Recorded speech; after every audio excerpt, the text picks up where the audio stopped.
Hello everyone, welcome to student scenic academy. आज आप लोगों के लिए क्या है मोस्ट इंपॉर्टेंट क्वेश्चन जो आपके सभी एग्जाम्स के लिए एकदम रामबाण साबित होंगे। स्पेशली हमारी क्लास रहेगी बिहार शिक्षक भर्ती, जो भी नया नोटिफिकेशन आया, और सीटेट पेपर 2 के लिए, क्योंकि जो सीटेट पेपर 2 होता है वो थोड़ा सा हार्ड पेपर आता है, तो मैंने उसी के हिसाब से जो मोस्ट इंपॉर्टेंट क्वेश्चन है वो लिए हैं। तो हमारे 25 क्वेश्चन रहेंगे, हमारा सीरीज 1 है और ऐसे ही हम डेली सीरीज लेकर आएंगे। ठीक है, इससे पहले मैंने प्रैक्टिस सेट भी कराया है, तो ना देखिए तो प्लीज़ देख लेना। हमारा पहला क्वेश्चन कह रहा है कि भारत में मुस्लिम राज्य का संस्थापक किसे माना जाता है। ऑप्शन ए है हमारा मोहम्मद गोरी, ऑप्शन बी है बाबर, ऑप्शन सी है चंद्रगुप्त मौर्य, ऑप्शन डी है अलाउद्दीन खिलजी।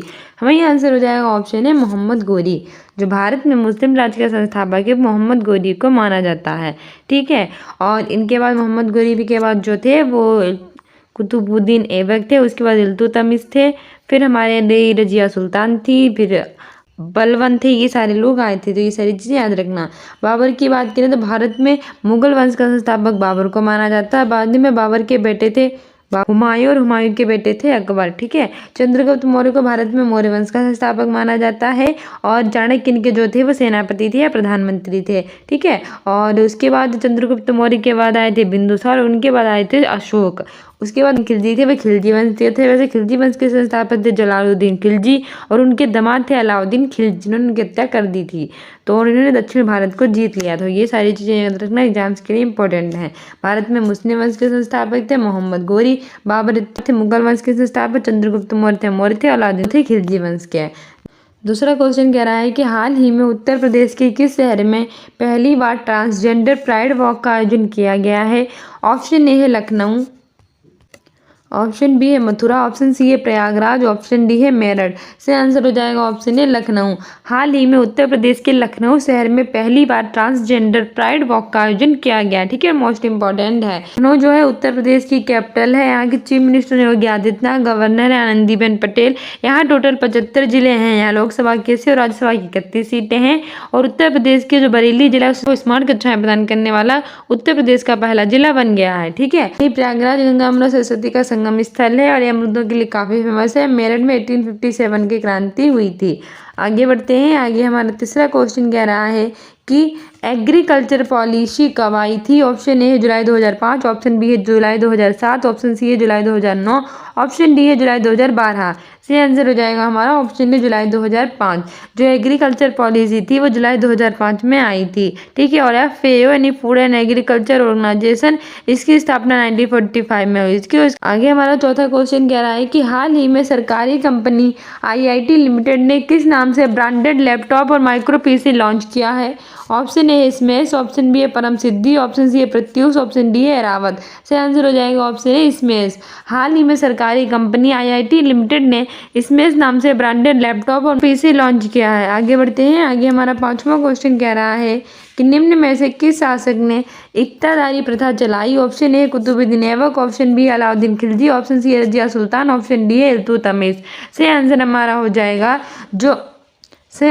Option D Iltutmish. जो भारत में इक्तादारी प्रथा थी वो चलाई थी इल्तुतमिश ने। ठीक है, इससे बात करवाया था मैंने आपकी ई से इक्तादारी और ई से इल्तुतमिश। ठीक है, तो याद रखना ई से इक्तादारी, ई से इल्तुतमिश। इल्तुतमिश ने इक्तादारी प्रथा चलाई थी, और इल्तुतमिश की बेटी थी रजिया सुल्तान, जो भारत की पहली शासिका थी। अलाउद्दीन खिलजी खिलजी वंश के थे, इन्होंने दक्षिण भारत को जीत लिया था। और कुतुबुद्दीन ऐबक जो थे वो भारत में गुलाम वंश के संस्थापक थे। तो सारी चीज़ें याद रखना। गुलाम वंश के संस्थापक थे कुतुबुद्दीन ऐबक, उसके बाद उनके दामाद बने थे इल्तुतमिश, फिर उनकी पुत्री थी रजिया सुल्तान, जो भारत की पहली शासिका थी। इल्तुतमिश ने इक्तादारी प्रथा चलाई थी। अलाउद्दीन खिलजी ने दक्षिण भारत को जीत लिया था, और ये खिलजी वंश के थे। छठा क्वेश्चन कह रहा है कि विश्व जल दिवस 2023 की थीम क्या है। तो वर्ल्ड वाटर डे 2023 जो हर साल मनाया जाता है 22 मार्च को। तो बताइए 2023 में इसकी थीम क्या है। ऑप्शन ए हमारा है accelerating the change to solve the water और सैनिटेशन क्राइसिस, ऑप्शन बी है be proud of your mouth, option C है handful be grateful and be kind, option D है theatre and culture of peace. तो सही answer हो जाएगा option A accelerating the change to solve the water और sanitation crisis विश्व जल दिवस की थीम है, जो हर साल मनाया जाता है 22 मार्च को। ठीक है, 22 मार्च को हम बिहार दिवस भी मनाते हैं। वहीं theatre and culture of piece रखी गई है विश्व रंगमंच दिवस की थीम, जो हर साल 27 मार्च को मनाते हैं। आगे बढ़ते हैं। आगे हमारा सातवां क्वेश्चन कह रहा है कि दिल्ली सल्तनत की दरबारी भाषा क्या थी? तो बताइए जो दिल्ली सल्तनत था उसकी दरबारी भाषा कभी-कभी एग्जाम में पूछ लेता है। ऑप्शन ए है फारसी, ऑप्शन बी है उर्दू, ऑप्शन सी है संस्कृत, ऑप्शन डी है अंग्रेजी। सही आंसर हो जाएगा ऑप्शन ए फारसी। तो दिल्ली सल्तनत था उसकी दरबारी भाषा जो थी वो फारसी थी। ठीक है, आगे बढ़ते हैं। आगे हमारा 8वां क्वेश्चन कह रहा है कि विश्व वन्य जीव दिवस यानी वर्ल्ड वाइल्ड लाइफ डे कब मनाते हैं? ऑप्शन ए है 1 मार्च, ऑप्शन बी है 3 मार्च, ऑप्शन सी है 4 मार्च, ऑप्शन डी है 8 मार्च। सही आंसर हो जाएगा हमारा ऑप्शन बी 3 मार्च। तो विश्व वन्य जीव दिवस यानी वर्ल्ड वाइल्ड लाइफ डे वो 3 मार्च को मनाते हैं। और इस बार इसकी थीम रखी गई है partnerships for wild life conservation. वही 3 मार्च को विश्व श्रवण दिवस यानी वर्ल्ड हेरिंग डे भी मनाते हैं। और इस बार इसकी थीम रखी गई है year and herring care for all, let's make it a reality. ठीक है, 1 मार्च को मनाते हैं हम शून्य भेदभाव दिवस यानी कि जीरो डिस्क्रिमिनेशन डे। और 2023 में इसकी थीम रखी गई है सेव लाइफ डिस्क्रिमिनाइज। 8 मार्च को मनाते हैं अंतर्राष्ट्रीय महिला दिवस यानी इंटरनेशनल वुमेन्स डे। आगे हमारा 9वां क्वेश्चन कह रहा है कि निम्न में से किस शासक ने अपने आप को खलीफा घोषित किया था? ऑप्शन ए है अलाउद्दीन खिलजी, ऑप्शन बी है चंद्रगुप्त मौर्य, ऑप्शन सी है मुबारक शाह खिलजी, ऑप्शन डी है अकबर। तो एग्जाम में कई बार पूछा जा चुका है हमारे सीटेट के। तो बताइए निम्न में से किस शासक ने अपने आप को खलीफा घोषित किया था? सही आंसर हो जाएगा ऑप्शन सी मुबारक शाह खिलजी। वो मुबारक शाह खिलजी था जिसने अपने आप को खलीफा घोषित किया था। ठीक है, अलाउद्दीन खिलजी खिलजी वंश के थे, दक्षिण भारत को जीत लिया था। चंद्रगुप्त मौर्य मौर्य वंश के थे।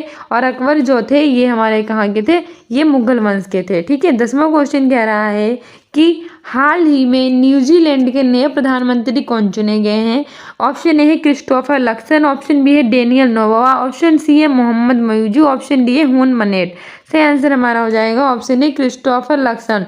जो न्यूजीलैंड के नए प्रधानमंत्री हैं वो क्रिस्टोफर लक्सन को चुने गए थे। और मैंने आपको बात कराया था कि न्यूज में हमेशा लक्स रहता है, तो लक्सन यानी कि लक्स, और न्यूजीलैंड के नए प्रधानमंत्री बने हैं क्रिस्टोफर लक्सन। वही न्यूजीलैंड की जो कैपिटल है वो है वेलिंगटन। और वेलिंगटन से पहले ना क्या होता था कि न्यूजीलैंड की राजधानी ओल्ड रसेल हुआ करती थी, लेकिन अब न्यूजीलैंड का दूसरा सबसे बड़ा शहर है वेलिंगटन, वो वहाँ की कैपिटल है। तो ये भी याद रखिए। डेनियल नोबोआ हैं ये जो ना नए राष्ट्रपति चुने गए हैं कहाँ के? इक्वाडोर के। अभी इक्वाडोर के सबसे कम उम्र के राष्ट्रपति बनने जा रहे हैं डेनियल नोबोआ। तो ये भी याद रखना है, इक्वाडोर के नए राष्ट्रपति हैं डेनियल नोबोआ। क्रिस्टोफर लक्सन है न्यूजीलैंड के नए प्रधानमंत्री। मोहम्मद मुइज़ू है ये नए राष्ट्रपति बने हैं मालदीव के। आगे बढ़ते हैं। आगे हमारा 11वां क्वेश्चन कह रहा है कि भारत का पहला सुपर कंप्यूटर कौन सा है? ऑप्शन ए है परम 8000, ऑप्शन बी है परम 4000, ऑप्शन सी है परम 6000, ऑप्शन डी है परम 1200। तो ये तो काफ़ी बार एग्जाम में पूछा जा चुका है और सबको ये पता रहता है कि भारत का पहला सुपर कंप्यूटर जो परम है। ठीक है, लेकिन कभी 8000, 4000, 6000 में कंफ्यूज हो जाते हैं। तो याद रखना कि परम 8000, 8000। ठीक है, जो परम 8000 है वो भारत का पहला सुपर कंप्यूटर है। तो याद रखना। आगे बढ़ते हैं। आगे हमारा 12वां क्वेश्चन कह रहा है कि हाल ही में किस क्रिकेटर को नवंबर 2023 में आईसीसी हॉल ऑफ फेम में शामिल नहीं किया गया है? तो बताइए जो हम डेली करंट, वैसे अगर आप डेली करंट अफेयर की क्लास देखना चाहते हैं सीटेट एग्जाम, बिहार शिक्षक भर्ती exam, all other government exams के लिए, तो सुबह हम कराते हैं 10 बजे। तो प्लेलिस्ट भी बना रखी है, वहाँ जाकर देख सकते हैं। ठीक है, और साथ ही आपकी सितंबर, अक्टूबर, नवंबर सभी का करंट अफेयर रिविजन क्लास भी जल्दी कराएंगे। तो हमारे चैनल को भी सब्सक्राइब कर लीजिए। ऑप्शन ए है वीरेंद्र सहवाग, ऑप्शन बी है डायना एडोलजी, ऑप्शन सी है श्रीलंकाई डी सिल्वा, ऑप्शन डी है झूलन गोस्वामी। सही आंसर हो जाएगा ऑप्शन डी झूलन गोस्वामी। ठीक है, इन्हें आईसीसी प्लेयर ऑफ फेम में शामिल नहीं किया गया है। आगे हमारा 13वां क्वेश्चन कह रहा है कि 1940 के कांग्रेस अधिवेशन की अध्यक्षता किसने की थी? तो बताइए सन 1940 का जो कांग्रेस अधिवेशन हुआ था उसकी अध्यक्षता किसने की थी? ऑप्शन ए है सुभाष चंद्र बोस, ऑप्शन बी है पंडित जवाहरलाल नेहरू, ऑप्शन सी है अबुल कलाम आज़ाद, ऑप्शन डी है महात्मा गांधी। सही आंसर हमारा हो जाएगा ऑप्शन सी अबुल कलाम आज़ाद। सन 1940 का जो कांग्रेस अधिवेशन हुआ था वो रामगढ़ में हुआ था और इसकी अध्यक्षता अबुल कलाम आज़ाद ने की थी।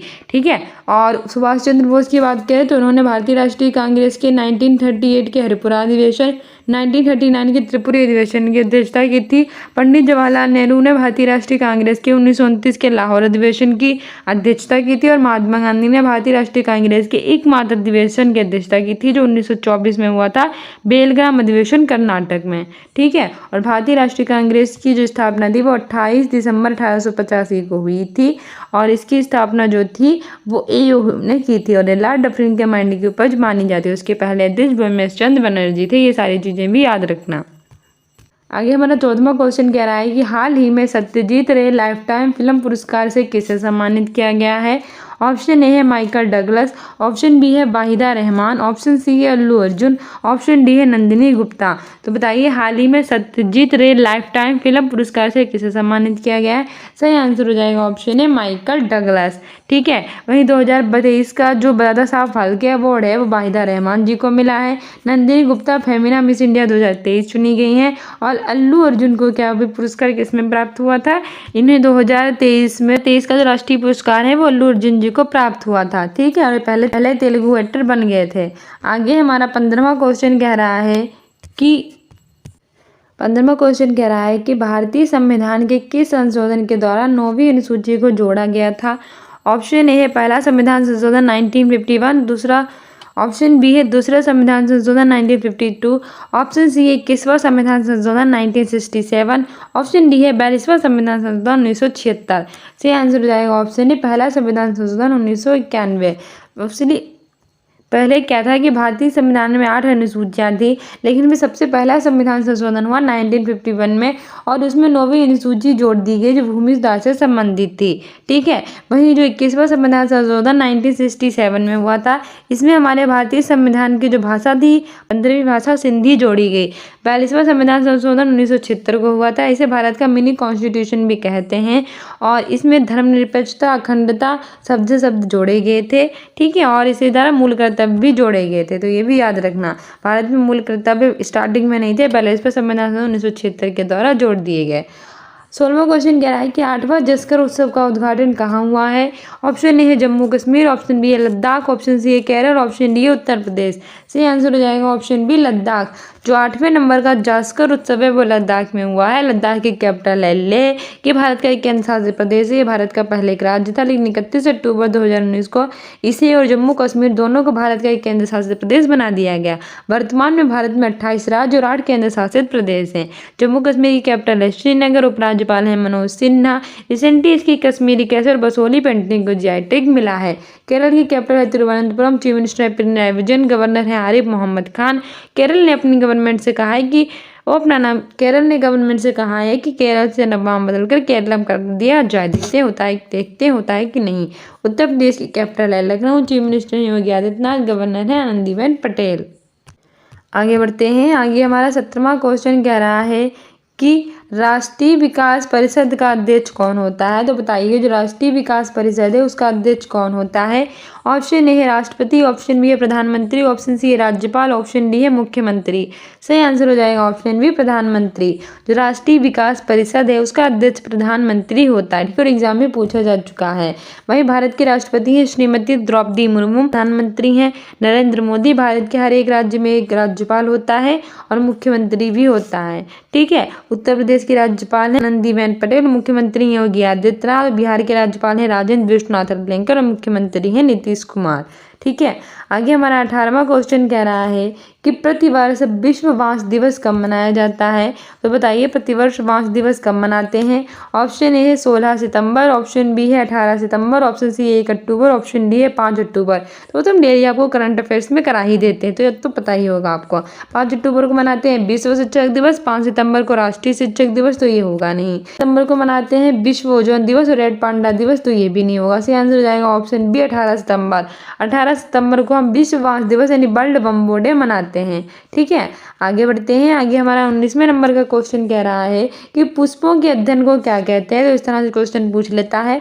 Option A anthology, option mycology, option C है फाइकोलॉजी, ऑप्शन डी इनमें से कोई नहीं। सही आंसर हो जाएगा ऑप्शन ए एंथोलॉजी। जो पुष्पों का अध्ययन होता है वो एंथोलॉजी कहलाता है। कवक का जो अध्ययन होता है वो कहलाता है माइकोलॉजी, और जो शैवालों का अध्ययन होता है उसे हम फाइकोलॉजी कहते हैं। ठीक है, ये सारे याद रखना।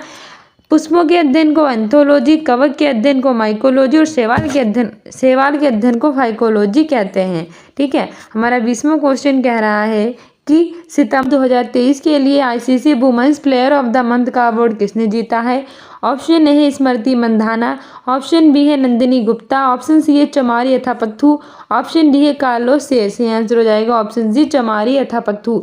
जो चमारी अथापत्थु हैं उन्होंने ICC women's player of the month 2023 में सितंबर महीने का जीत लिया है। ठीक है, वहीं कार्लोस सेज इन्होंने सिंगापुर ग्रैंड प्रिक्स 2023 जीता था और नंदिनी गुप्ता फेमिना मिस इंडिया 2023 चुनी गई थी। आगे हमारा 21 नंबर का क्वेश्चन कह रहा है कि दिल्ली का वह प्रथम सुल्तान कौन था जिन्होंने दक्षिण भारत को पराजित करने का प्रयास किया था? ऑप्शन ए है Babur, option B Akbar, option C Alauddin Khilji, option D Qutbuddin Aibak. Most important है और सही आंसर हो जाएगा ऑप्शन सी अलाउद्दीन खिलजी। दिल्ली का वह प्रथम सुल्तान अलाउद्दीन खिलजी था जिसने दक्षिण भारत को पराजित करने का प्रयास किया था। ठीक है, वहीं ये जो बाबर था ये मुगल वंश के संस्थापक थे। ये पुत्र का नाम था हुमायूं और अकबर थे ये मुगल वंश के थे और कुतुबुद्दीन ऐबक ये थे आपके गुलाम वंश के। ठीक है, आगे बढ़ते हैं। आगे हमारा 22 नंबर का क्वेश्चन कह रहा है कि हाल ही में भारतीय वायुसेना ने पूर्वी आकाश अभ्यास का आयोजन कहाँ किया है? Option A Thiruvananthapuram, option B है शिलांग, ऑप्शन डी है शिमला, ऑप्शन डी है लेह। सही आंसर हो जाएगा ऑप्शन बी शिलांग। मेघालय की कैपिटल है शिलोंग और यहाँ भारतीय वायुसेना ने पूर्वी आकाश अभ्यास का आयोजन किया है। ठीक है, यहाँ के चीफ मिनिस्टर है कॉनराड संगमा। तिरुवनंतपुरम केरल की कैपिटल है, chief minister Pinarayi Vijayan, governor है आरिफ मोहम्मद खान। शिमला जो है ये कैपिटल है हिमाचल प्रदेश की और लेह कैपिटल है लद्दाख की, तो ये भी याद रखना। 23 नंबर का क्वेश्चन कह रहा है कि हाल ही में निम्नलिखित में से कौन सा समाचार पत्र भारतीय राष्ट्रीय आंदोलन के दौरान लोकमान्य बाल गंगाधर तिलक के दौरान लिखा गया था? Option A Swaraj, option B है केसरी, ऑप्शन सी है इंडियन स्ट्रगल, ऑप्शन डी है युगांतर। सही आंसर हो जाएगा ऑप्शन बी केसरी। जो केसरी समाचार पत्र था वो भारतीय राष्ट्रीय आंदोलन के दौरान लोकमान्य बाल गंगाधर तिलक के दौरान लिखा गया था। ठीक है, इंडियन स्ट्रगल ये किसके द्वारा लिखा गया था? ये लिखा गया था सुभाष चंद्र बोस के द्वारा। ठीक है, वही जो ये स्वराज है ये महात्मा गांधी के द्वारा लिखा गया था। तो याद रखना स्वराज महात्मा गांधी, केसरी बाल गंगाधर, लोकमान्य बाल गंगाधर तिलक, इन स्ट्रोक सुभाष चंद्र बोस और युगांतर ये किसकी थी? ये अरविंद घोष की थी। ठीक है, आगे बढ़ते हैं। आगे हमारा 24 नंबर का क्वेश्चन कह रहा है, मोस्ट इंपोर्टेंट है हमारा करंट अफेयर का, कि अंतर्राष्ट्रीय सौर गठबंधन का 95वां नवीनतम सदस्य देश कौन बना है? ऑप्शन ए है चिली, ऑप्शन बी है America, option C Ecuador, option D है बांग्लादेश। सही आंसर हो जाएगा चिली। ठीक है, चिली जो है वो ISN इंटरनेशनल सोलर अलायंस का सदस्य देश बना है और इसका जो हेडक्वार्टर है गुरुग्राम हरियाणा में है। अमेरिका की कैपिटल है वॉशिंगटन DC जहाँ नासा का मुख्यालय स्थित है। राष्ट्रपति जो बाइडेन 2024 में गणतंत्र दिवस के अवसर पर भारत के मुख्य अतिथि रहेंगे। बांग्लादेश की कैपिटल ढाका, करेंसी है टका, प्रधानमंत्री है शेख हसीना। हमारा 25 नंबर का क्वेश्चन और आज का लास्ट क्वेश्चन कह रहा है कि जल में तैरना न्यूटन की गति के किस नियम के कारण संभव है? ऑप्शन ए प्रथम नियम, ऑप्शन बी द्वितीय नियम, ऑप्शन सी तृतीय नियम, ऑप्शन डी चतुर्थ नियम। अभी तक आपने हमारे स्टूडेंट्स यूनिक अकेडमी को इंस्टाग्राम पे फॉलो ना किया तो स्टूडेंट्स यूनिक अकेडमी 1 2 3 के नाम से फॉलो कर लीजिए, जिससे आपको एग्जाम में जो मोस्ट इंपॉर्टेंट करंट अफेयर्स होती हैं और मोस्ट इंपॉर्टेंट क्वेश्चन होते हैं वो सारे मिलते रहे। वो हम उस पर डालते हैं, 1 मिनट का शॉर्ट्स होता है तो देखा कीजिए। इंपॉर्टेंट जो अपडेट होती है वो भी हम बताते रहते हैं। साथ ही हमारे कम्युनिटी पोस्ट में आंसर दिया कीजिए, मोस्ट इंपॉर्टेंट क्वेश्चन वहाँ पूछते हैं। प्लेलिस्ट बना रखी है, वहाँ जाके देख सकते हैं। करंट अफेयर डेट 10 बजे कराते हैं तो वो भी देख सकते हैं। सही आंसर हो जाएगा ऑप्शन सी तृतीय नियम। जल में तैरना न्यूटन की गति के तृतीय नियम के कारण संभव है। ठीक है, सो डियर स्टूडेंट्स ये थे हमारे most important questions. I hope you like this video. If you like it then like, subscribe and share and we continue with next video. सुबह 10 बजे आते हैं करंट अफेयर देखा करो और हमने प्लेलिस्ट बना रखी है तो वहाँ जाकर भी देख सकते हैं। सारी हमने इसके प्रैक्टिस सेट बना रखे हैं हमारे मोस्ट इंपॉर्टेंट क्वेश्चंस, तो वो प्रैक्टिस सेट सॉल्व कर सकते हैं।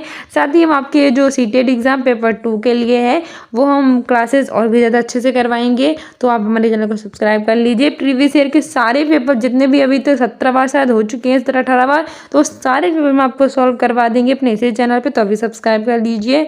और साथ ही हम आपकी करंट अफेयर डेली करवाते हैं, तो करंट अफेयर भी डेली देखा कीजिए जिससे आप एग्जाम में बेटर कर सकें। और अगर आपको कोई डाउट्स भी होते हैं तो भी आप पूछ सकते हैं। ठीक है, तो मिलते हैं अपने नेक्स्ट वीडियो में। Thank you, bye and have हाँ, मैं ये भी सोच रही थी जो आपके सीटेट एग्ज़ाम है उससे रिलेटेड बच्चों के थोड़े क्वेश्चन हैं, तो वो भी मैं आपको जल्दी उसका वीडियो बनाकर उसका वीडियो में मैं अपलोड कर दूँगी, ठीक है? तो सारे आपके डाउट क्लियर हो जाएँगे। तो हमारे चैनल को भी सब्सक्राइब कर लीजिए। मिलते हैं नेक्स्ट वीडियो में। Thank you, bye.